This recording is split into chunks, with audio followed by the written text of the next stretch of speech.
जज बनाना, news reporter बनाना, इस प्रकार से विद्यार्थियों को योग्य बनाना और शिक्षा से इस देश का सशक्तिकरण करना ताकि यह देश सुपर पावर बन सके, विकासशील देश से विकसित देश बन सके। और ये ऐसा तभी हो सकता है जब यहाँ के प्रत्येक नागरिक शिक्षित होंगे और यहाँ का प्रत्येक नागरिक धनाढ़ होगा। कोई एक व्यक्ति नहीं बल्कि सभी व्यक्ति सफल होंगे, तभी यह देश का कल्याण हो सकता है, सभी के जीवन में सुख समृद्धि आ सकती है। तो ज्यादा ना बोलते हुए मैं कुछ आपको सिलेबस ही दिखा देता हूं, थोड़ा सा शॉर्ट में। जेपीएससी का और यूपीएससी का आप सिलेबस को देखने का प्रयास करेंगे और आप अपना डिसीजन लेने का प्रयास करेंगे। विद्यार्थी हैं तो आप अपना खुद डिसीजन लेने का प्रयास करेंगे, या आप गार्डियन हैं तो अपने बच्चे को सही आप गाइडलाइंस देंगे कि साइंस, इंटरमीडिएट साइंस बच्चे को अगर पढ़ाते हैं, आईएससी कराते हैं या बीएससी कराते हैं, अभी से ही यह सोच के कि बाद में इसको चल के साइंस भी करा देंगे और बाद में इसको जेपीएससी और यूपीएससी का एग्जाम भी हमारा बच्चा निकाल लेगा और प्रशासनिक अधिकारी भी बन जाएगा, तो आप एक बार समझ जाइए आप अपने बच्चे का जिंदगी बर्बाद कर रहे हैं। और आपके बच्चे भी अगर ऐसा बोल रहे हैं, देखा देखी अगर दूसरे बच्चे का देखा देखी साइंस ले रहे हैं, तो आपका बच्चा भटका हुआ बच्चा है और वह अनुभव उन्हें नहीं है, बेचारा या बेचारी को अनुभव नहीं है, उनको सही मार्गदर्शन दे। मैं ये नहीं कर रहा हूं कि किसी को साइंस नहीं लेना चाहिए या इंजीनियर नहीं बनना चाहिए, डॉक्टर नहीं बनना चाहिए। इस देश को, इस दुनिया को सभी प्रकार के लोगों का जरूरत है, डॉक्टरों का भी जरूरत है और इंजीनियर का भी जरूरत है और आईएएस आईपीएस ऑफिसर का भी जरूरत है, हर प्रकार के लोगों का जरूरत है। तो सभी के काम का सम्मान है, सभी विषयों का सम्मान है। मैं कभी किसी विषय के अगेंस्ट में नहीं बोल रहा हूं, इसको समझने का प्रयास करेंगे, क्योंकि हम में नहीं बोल रहा, मैं वही बोल रहा हूं जो यूपीएससी कर रही है। यूपीएससी को गुस्सा आता है वैसे कैंडिडेट इंटरव्यू बोर्ड के पास जब आते हैं, इंटरव्यू चयन के लिए जब आते हैं, जो साइंस से आते हैं या कॉमर्स से आते हैं और सिविल सर्वेंट में आ जाते हैं, तो कभी कभी क्वेश्चन डायरेक्ट क्वेश्चन इंटरव्यू में बोर्ड मेंबर्स पूछ देते हैं कि आप जब इंजीनियरिंग का पढ़ाई किए हैं, आप इंजीनियर बन सकते थे, डॉक्टर एमबीबीएस किए हैं तो डॉक्टर बन सकते थे, देश का सेवा अच्छा तरह से कर सकते थे। आपको इंजीनियर बनाने में, डॉक्टर बनाने में देश का बहुत सारा लाखों करोड़ों रुपया पैसा बर्बाद हुआ भारत सरकार का, और उस पैसे को बर्बाद करके भारत के गरीब जनताओं का, गरीब लोगों का टैक्स जो पैसा आया उस पैसे से आप पढ़ लिए और उस पढ़ाई को छोड़ के, पढ़ाई को बर्बाद करके, और आप फिर आ रहे हैं सिविल सर्विस में आ रहे हैं। क्यों आ रहे हैं? जब यही करना था, जब आप बहुत समझदार थे तो शुरू से सही रास्ते में क्यों नहीं आए? मानवीय में क्यों नहीं आए? उतना संसाधन देश का, राष्ट्र का क्यों बर्बाद किया? वहां भी बर्बाद किए और यहां भी आप जो दूसरे योग्य व्यक्ति हैं, यहां भी आपके चलते उनका नुकसान होगा, तो देश को दोहरा नुकसान होगा।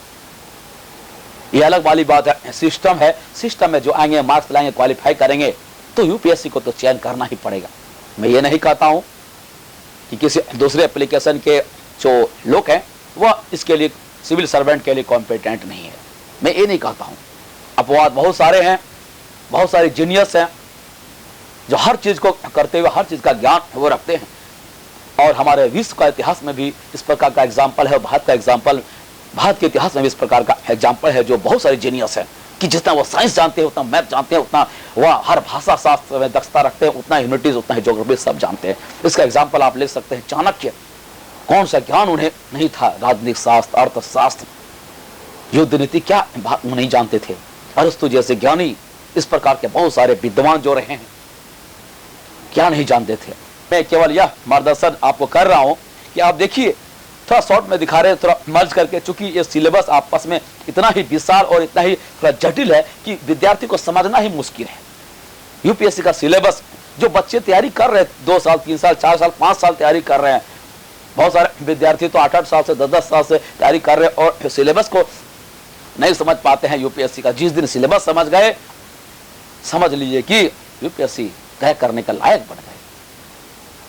सिलेबस को देख के भी, आंख से देख के भी नहीं समझ पाते हैं विद्यार्थी। यहां तक तो बहुत सारे टीचर भी सिलेबस को नहीं समझ पाते हैं।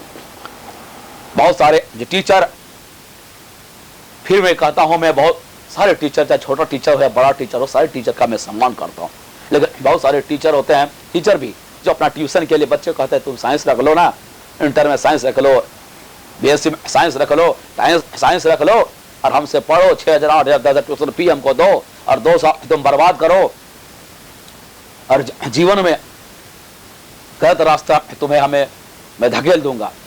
तो मैं इस प्रकार के टीचर से प्रणाम करता हूं, टीचर को प्रणाम करता हूं कि कृपया अपने लालच, अपने लाभ के लिए बच्चे का भविष्य बर्बाद मत करें, बच्चे को सही काउंसलिंग करें, अपने फायदे के लिए बच्चे को रोक कर नहीं रखें, मिसगाइड नहीं करें।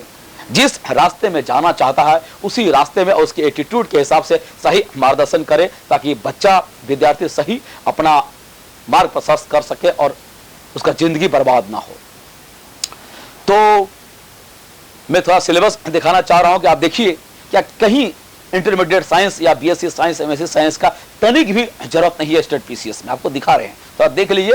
और इसके बाद यहां अगर पूर्ण रूप से समझ में नहीं आए तो आप इंटरनेट से इस सिलेबस को डाउनलोड कीजिए, जेपीएससी का पीडीएफ में मिल जाएगा जेपीएससी सिलेबस, और यूपीएससी का आईएएस का भी, union public service commission civil service का जो सिलेबस है वो आपको पीडीएफ मिल जाएगा, फ्री ऑफ कॉस्ट है। आप मोबाइल में आप डाउनलोड कर सकते हैं, कंप्यूटर में डाउनलोड कर सकते हैं और डिटेल्स में आप इसका अध्ययन कीजिए। हिंदी में भी है और इंग्लिश में भी है। मैं थोड़ा सा मार्गदर्शन करना चाह रहा हूं कि कहीं भी नहीं है। और ऑप्शनल सब्जेक्ट का तो झारखंड में इस प्रकार के साइंस जैसे ऑप्शनल सब्जेक्ट का तो यहाँ रत्ती भर भी तनिक भी कोई भी जरूरत नहीं, कोई काम ही नहीं है, कोई मतलब ही नहीं है। यूपीएससी का जो सिलेबस है वहां आप एक ऑप्शनल पेपर रख सकते हैं, लेकिन समय समय पर हमेशा बदलाव होते रहती है। फिर भी जो वर्तमान सिलेबस है 2021-22 के हिसाब से आप एक ऑप्शनल सब्जेक्ट रख सकते हैं 500 नंबर का, लेकिन वहां भी बहुत सारे टेक्निकल समस्याएं आती हैं कि अगर आप साइंस से लेते हैं, साइंस से करते हैं तो फिर एक बहुत बड़ा चैलेंज, फिर एक बहुत बड़ा तैयारी नए सिरे से आपको करना ही पड़ेगा।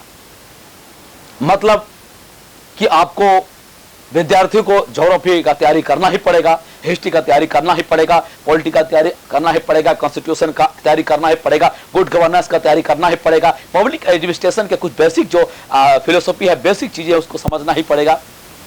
और इसके अलावा और भी जो बैकग्राउंड में चीजें हैं, रीजनिंग है, अरिथमेटिक है और इस तरह से पर्सनल डेवलपमेंट से संबंधित, कम्युनिकेशन स्किल से संबंधित बहुत सारा चीज को आपको समझना ही पड़ेगा।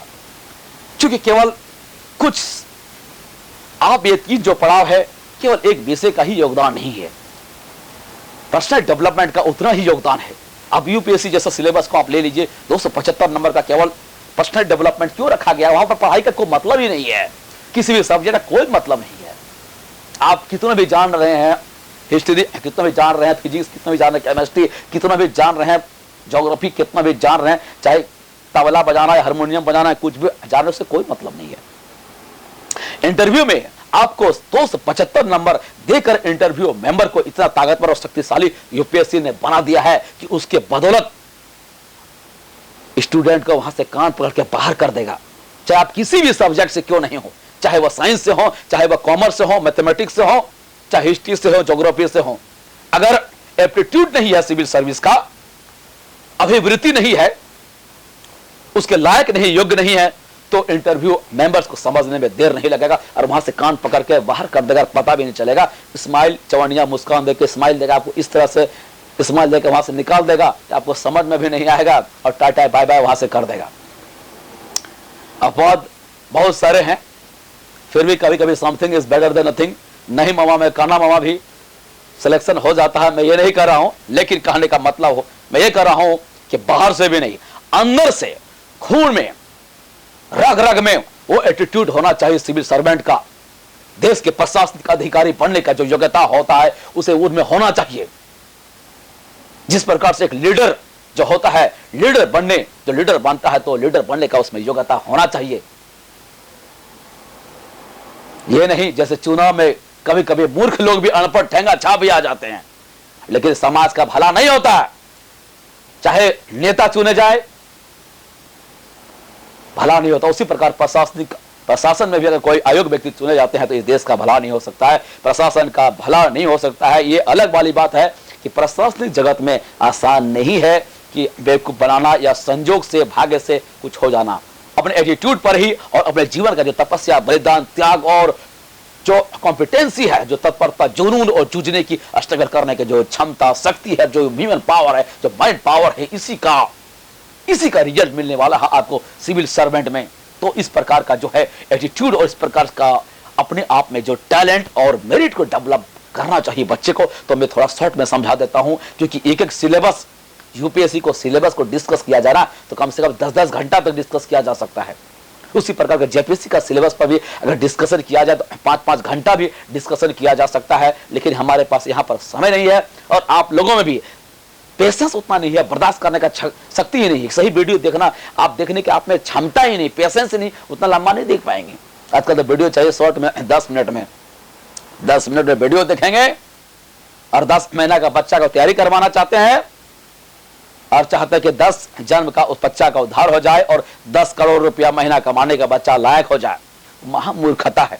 तो चलिए मैं थोड़ा सा ये सिलेबस दिखा देता हूं कि यहाँ पर साइंस फाइंस का कोई भी विशेष योगदान नहीं है सिविल सर्वेंट बनने में, किसी भी, चाहे स्टेट पीसीएस हो चाहे आईएएस हो। ये अलग वाली बात है। आईएएस में ऑप्शनल सब्जेक्ट में अगर कोई विषय रखते हैं तो उसका अपना फायदा उसको मिल जाता है। लेकिन टेक्निकल देखिए कि किस प्रकार टेक्निक है कि अंततः जो फायदा मिलेगा ह्यूमैनिटीज वाले कोई फायदा मिलेगा। ह्यूमैनिटीज वाले जो मानविकी वाले हैं, एसएसटी वाले बहुत आसानी से, बहुत आसान तरीके से क्रैक करके सिविल सर्विस में घुस जाएंगे, चाहे स्टेट पीसीएस का हो या आईएएस का हो। सही मार्गदर्शन अगर हो तो बच्चे मैट्रिक करने के बाद 5 साल के अंदर भी आईएएस बन सकते हैं। सही मार्गदर्शन से पढ़े, सही योग गुरु मिले, योग टीचर मिले, सही मार्गदर्शन से उसे पढ़ाए तो वह 5 साल में भी एक आईएएस ऑफिसर बन सकते हैं, डीएसपी, एसडीएम, राज्य प्रशासनिक सेवा के अधिकारी बन सकते हैं। तो हम देखिए सबसे पहले आपको दिखाना चाह रहे हैं जेपीएससी का सिलेबस में आपको दिखा रहे हैं कि जेपीएससी क्या है। जनरल स्टडीज पेपर 1 जो है 2 घंटे का एक एग्जाम होगा, प्रीलिमिनरी एग्जामिनेशन, जो कि क्वालिफाई करना है।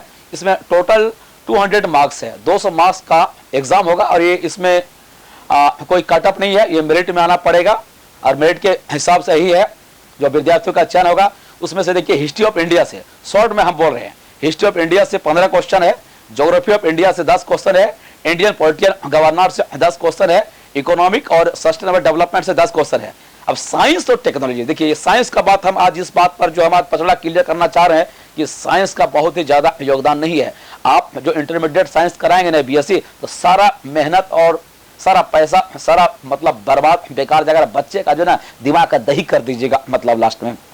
तो आप दिखा रहे देखिए साइंस एंड टेक्नोलॉजी। तो साइंस और टेक्नोलॉजी में भी आपको जनरल साइंस जो 15 क्वेश्चन टोटल क्वेश्चन पूछेंगे साइंस एंड टेक्नोलॉजी में, उसमें भी जो जनरल साइंस से क्वेश्चन पूछा जाएगा 6 क्वेश्चन, मात्र 6 क्वेश्चन। तो जनरल साइंस में जो 6 क्वेश्चन पूछेंगे तो वो कैसा क्वेश्चन पूछेंगे? सिंपल क्वेश्चन पूछेंगे जो समांतर 10 स्टैंडर्ड के जो पढ़े हैं उसमें भी बहुत सारे डिटेल्स न्यूमेरिकल हैं, बहुत सारे लॉ रूल रेगुलेशन उसको बनाना पड़ता है, मैथमेटिकल कैलकुलेशन वगैरह करके वो सब करने का जरूरत नहीं है। बहुत सारा डेटा फेटा नाम है वो सब नहीं करना है। तो 10 स्टैंडर्ड के ही ओवरऑल यहाँ पर जो क्वेश्चन पूछे जाते हैं, एक आध गो क्वेश्चन जो होता है आप देखिएगा जो कभी बायोलॉजी वगैरह में थोड़ा सा टच करके इंटरमीडिएट जाके एक आध कभी कभी रेयर, वो हमेशा नहीं। तो नहीं भी पढ़े तो कोई जरूरत नहीं है, लेकिन थोड़ा सा अगर रुचि हो तो बायोलॉजी वगैरह में कुछ अगर आपको समझ है किस एरिया में टच करे तो वहां पर देख सकते हैं, वहां से क्वेश्चन थोड़ा सा बन जाता है। अदरवाइज 10 से ऊपर क्वेश्चन नहीं है। और 10 में भी जो सिलेबस लगभग आपका 50% सिलेबस बेकार चला जाता है, 50% सिलेबस से यहाँ पर क्वेश्चन नहीं है। मतलब 10 में जितना बच्चा का पढ़ना है उसका आधा ही मेहनत से स्टेट पीसीएस का साइंस का क्वेश्चन सॉल्व किया जा सकता है। अब जो है उसमें टेक्नोलॉजी से संबंधित क्वेश्चन रहेंगे। उसके बाद दूसरा है एग्रीकल्चर एंड टेक्नोलॉजी डेवलपमेंट। तो जो टेक्नोलॉजी है और एग्रीकल्चर, कृषि से संबंधित क्वेश्चन पूछे जाएंगे। तो सामान्य कृषि पर जो नॉलेज रखेंगे उसका क्वेश्चन यहाँ से बन जाएगा। इसमें किसी भी स्पेशलाइजेशन साइंस में, एग्रीकल्चर में डीप नॉलेज का कोई आवश्यकता नहीं है। इंफॉर्मेशन एंड कम्युनिकेशन टेक्नोलॉजी, तो इंफॉर्मेशन एंड कम्युनिकेशन टेक्नोलॉजी का सामान्य जानकारी होना चाहिए, जैसे कि 4G क्या है, 5G क्या है, डिजिटल प्रिंटिंग क्या है, इस प्रकार से जीबी गीगाबाइट किसे कहते हैं, ब्लूटूथ क्या है, वाईफाई क्या है, स्पेस टेक्नोलॉजी क्या है, कुछ रॉकेट के बारे में, आरपीजी के बारे में पूछा जा सकता है। उसके बाद देखिए झारखंड स्पेसिफिक क्वेश्चन जो पेपर 1 में समान जीएस का क्वेश्चन आने के बाद झारखंड से स्पेसिफिक मतलब विशेष रूप से जो इतिहास, झारखंड का इतिहास और समाज और कल्चर, सोसाइटी कल्चर हेरिटेज जो ऐतिहासिक धरोहर है, संस्कृति है, वहां से क्वेश्चन पहला पेपर में भी पूछा जा रहा है। तो यहाँ पर भी देखिए झारखंड के महत्व को बढ़ा दिया जा रहा है। उसके बाद national and international current events जो राष्ट्र अंतर्राष्ट्रीय समसामयिक घटनाएं है उस पर जानकारी रखना है। तो आपने देख, उसके बाद जो है जनरल क्वेश्चन जो मिसलेनियस होगा, विविध